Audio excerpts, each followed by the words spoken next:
8 tahun yang lalu, Genji pertama kali bertemu dengan Shihezi. Meskipun wajah Shihezi dibalut perban, Genji tetap jatuh cinta padanya tanpa bisa menahan diri.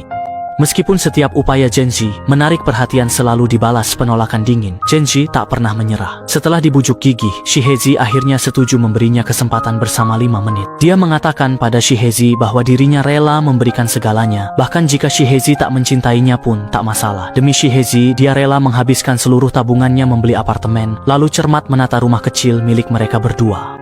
Pada hari mereka pindahan, mereka makan hotpot bersama di rumah baru. Karena terlalu terburu-buru, Genji pun kepanasan dan cukup parah terkena luka bakar. Mungkin karena tingkah Genji yang agak lucu, atau mungkin juga karena akhirnya punya rumah sendiri. Untuk pertama kalinya, Shihezi tersenyum pada Genji. Sebelum bertemu Genji, Shihezi punya seorang pacar lama bernama Heiki. Pria ini tidak hanya terlilit utang rentenir, tapi juga saat masih berpacaran dengan Shihezi, dengan cepat mengatur pernikahan demi keuntungan. Dia menipu Shihezi, membawanya ke hotel, lalu menyerahkannya kepada ayah tunangannya sebagai tambahan untuk masa depannya yang cerah. Setelah memanfaatkan Shihezi, Heiki pun mengajukan putus. Keputusan ini bagi Shihezi jelas merupakan pukulan yang mematikan. Dia mencoba mempertahankan Heiki, namun yang didapatkannya justru pukulan dan tendangan hingga 2 tulang rusuknya patah.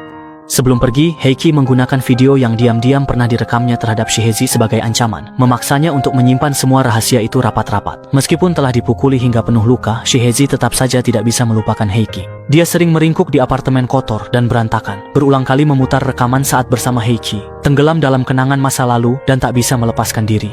Baru setelah Genji bekerja keras seharian pulang, Shihezi akan mematikan rekaman, lalu memasang ekspresi dingin dan acuh tak acuh. Shihezi menerima nafkah dari Genji dengan tenang, bahkan tanpa ragu menghina dan mengejek Genji. Dia membiarkan Genji memijatnya, tetapi tidak mengizinkan Genji memiliki pikiran yang tidak pantas terhadap dirinya. Dia memaki Genji sebagai belut hitam yang tidak berguna sama sekali.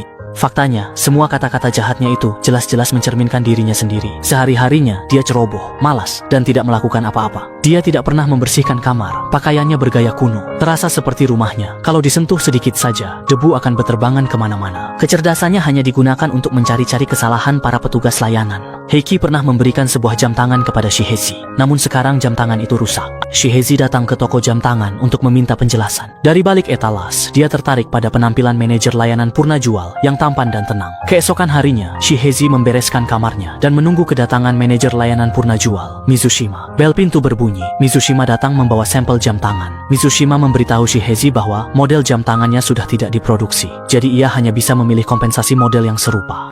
Jam tangan itu memiliki makna yang sangat istimewa bagi Shihezi, sehingga ia tak mampu menahan emosinya dan tiba-tiba menangis. Mungkin karena rasa sayang, atau mungkin juga karena alasan lain, siapapun akan secara tak sadar semakin mendekat. Shihezi pun tidak menolak. Dengan penuh pengertian ia mengangkat kepala dan membalasnya. Sebelum pergi, Shuidao memberi isyarat bahwa ia akan datang lagi minggu depan. Keesokan harinya, ia datang ke toko jam tangan tempat Shuidao bekerja.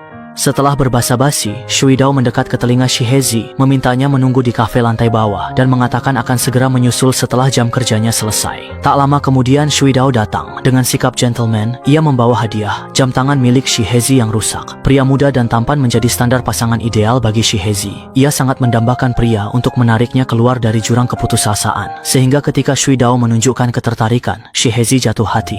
Meskipun tak tahu apa-apa tentang masa lalu Shuidao, Shihezi menyerahkan diri sepenuhnya pada pria itu. Setelahnya, mereka berbaring, mengobrol hobi dan impian. Shuidao mengatakan ia suka bepergian sendirian, pernah ke gurun Taklamakan. Ia suka pemandangan luas tak berujung di sana, dan suka merasakan betapa kecilnya manusia di hadapan alam, serta kesendirian sedingin nol mutlak. Awalnya menangis di tengah.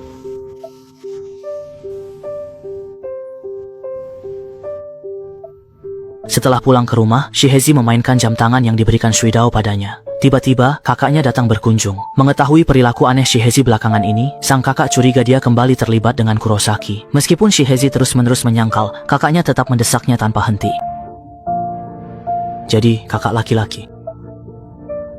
Nada bicara Genji yang terlalu yakin membuat keduanya terkejut, tapi mereka tidak terlalu memikirkannya. Mungkin karena belum bisa melupakan mantan, atau mungkin juga karena peringatan kakaknya tanpa sengaja, Shihezi akhirnya tak tahan dan menelepon Kurosaki.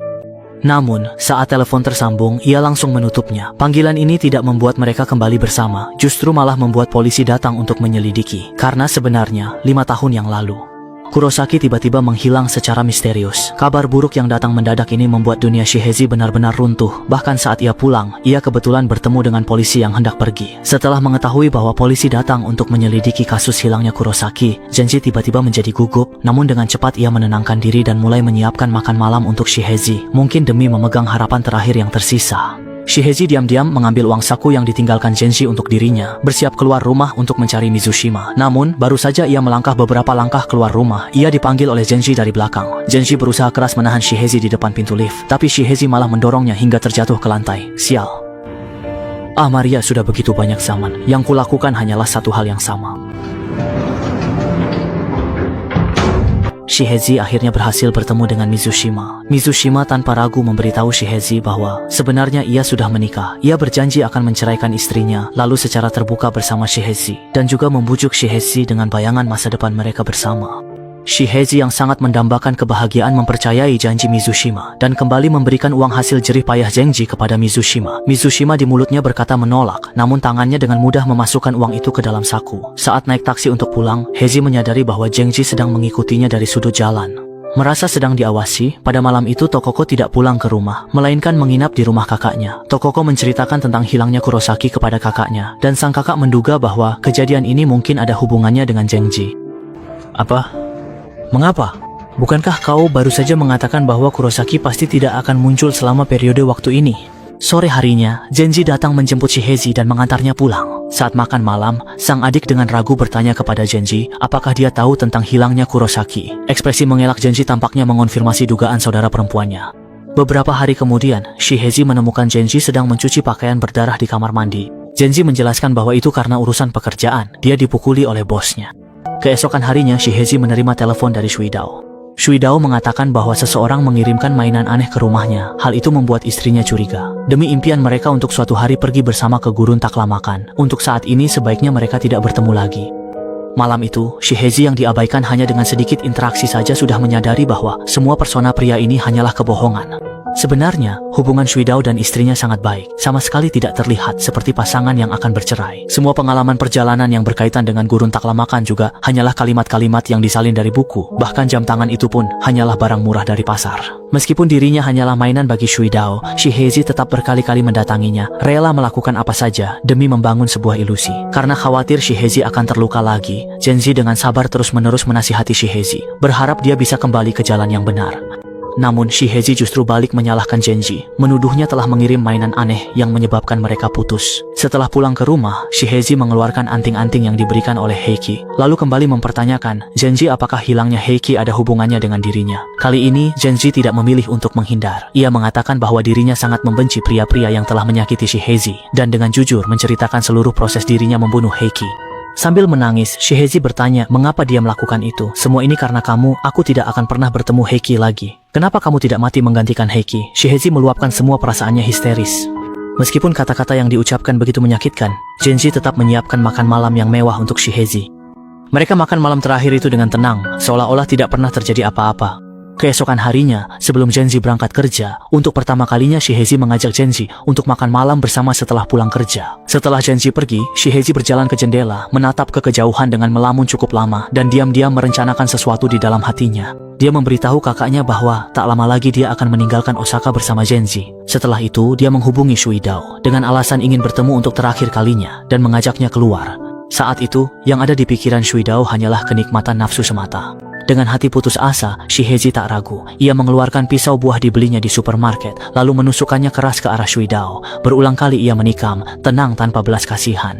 Saat itu, Genji yang menyadari keanehan Shihezi tiba tepat waktu menghentikan Shihezi yang bersiap membunuh. Ia juga mengancam Shuidao, jika berani melapor polisi, ia akan mengatakan dirinya yang menyerang Shuidao. Jika tidak, ia akan menghancurkan hidup Shuidao. Setelah Mizushima pergi dengan tertatih-tatih, ingatan yang telah lama terkubur di benak Shihezi akhirnya terbangun kembali. Apa kau benar-benar ingin menyelamatkanku dengan kematian palsu itu? Ataukah ini hanya tipuan belaka? Tapi aku ingin kau tahu, aku benar-benar sangat menyukai yang dulu. Aku ingat, 5 tahun lalu, yaitu tahun ketiga setelah dia putus dengan Heichi, Heichi menemui Shihezi. Mereka membicarakan banyak hal tentang masa lalu, tapi semua itu bukanlah inti dari pertemuan kali ini. Tujuan Heiki adalah berharap Shihezi kembali menemani lelaki tua itu. Karena dia sudah terdesak rentenir, dia memohon Shihezi membantunya sekali lagi. Shihezi setuju permintaan Heiki, namun diam-diam ia membunuh Heiki saat lengah. Saat malam tiba, Zenji menemukan Shihezi yang tampak kehilangan arah, lalu membantunya mengurus mayat itu. Malam itu hujan deras mengguyur, sekaligus menghapus banyak bukti. Setelah itu, tubuh Shihezi secara naluriah menghapus ingatan kejadian itu. Sejak saat itu, ia mengira dirinya ditinggalkan Heiki, menjalani hidup dengan raga kosong. Sementara itu, Zenji penuh pengertian tak pernah membicarakan hal itu selama 5 tahun. Kini, setelah ingatannya kembali, Shihezi tak lagi menemukan alasan untuk terus hidup. Hiduplah dengan penuh semangat, larilah dengan sekuat tenaga. Karena aku yang telah menyelamatkanmu dari bahaya, lalu bagaimana caranya kau akan menyelamatkan diriku? Jadi, begini saja. Mari kita selesaikan ini bersama. Bagaimana kalau semua yang diingat oleh Shikyu, aku yang menanggungnya dan membawanya pergi? Setelah berkata demikian, ia bangkit dan duduk di pagar belakangnya. Di belakangnya terbentang lautan cahaya ribuan rumah di kota. Orang yang melahirkanku bukanlah pria berwajah licin itu. Temukanlah seorang pria yang jauh lebih baik. Hiduplah dengan sangat bahagia. Lahirkanlah aku dan sayangilah aku sepenuh hati dan jiwamu. Itu adalah sebuah janji yang harus kamu tepati. Larilah sekarang juga. Ayo, lakukanlah hal itu dengan segera. Setelah mengucapkan semua itu, ia membawa serta dosa pembunuhan Shihezi, seolah-olah berkorban demi cinta. Pada saat terjatuh, Zenji telah memuaskan pria tua yang vulgar dan kotor itu. Setelah bertemu dengan Shihezi, 50 tahun kehidupan yang sepi itu akhirnya mendapatkan makna berkat cinta. Ia melindungi kesalahan besar yang dilakukan gadis itu, sekaligus menyimpan rapat rahasia yang membuatnya tergila-gila. Zenji pergi membawa dosa, menjelma burung tanpa nama, terbang menuju Cakrawala. Dia tak tahu nama burung itu, tapi dia tahu dia telah kehilangan Zenji selamanya, beserta cinta tak terucapkan itu. Hanya untukmu seorang kekasihku yang tercinta, satu-satunya milikku yang berharga. Ada yang bilang, film ini adalah kisah tentang seorang wanita jahat dan 3 pria brengsek. Ada juga yang mengatakan ini adalah puisi hasrat tentang seorang wanita dan 3 pria. Mungkin cerita ini tidak ada hubungannya dengan cinta, melainkan menampilkan kesepian terdalam dalam hati manusia. Kesepian membuat mereka menahan diri, juga menggoda untuk mengorbankan diri. Mereka, dengan sikap dingin, licik, kejam, mati rasa, dan sakitnya, berusaha keras meraih rasa keberadaan mereka. Setiap orang seperti mayat hidup, membentuk jaring masyarakat yang dingin ini.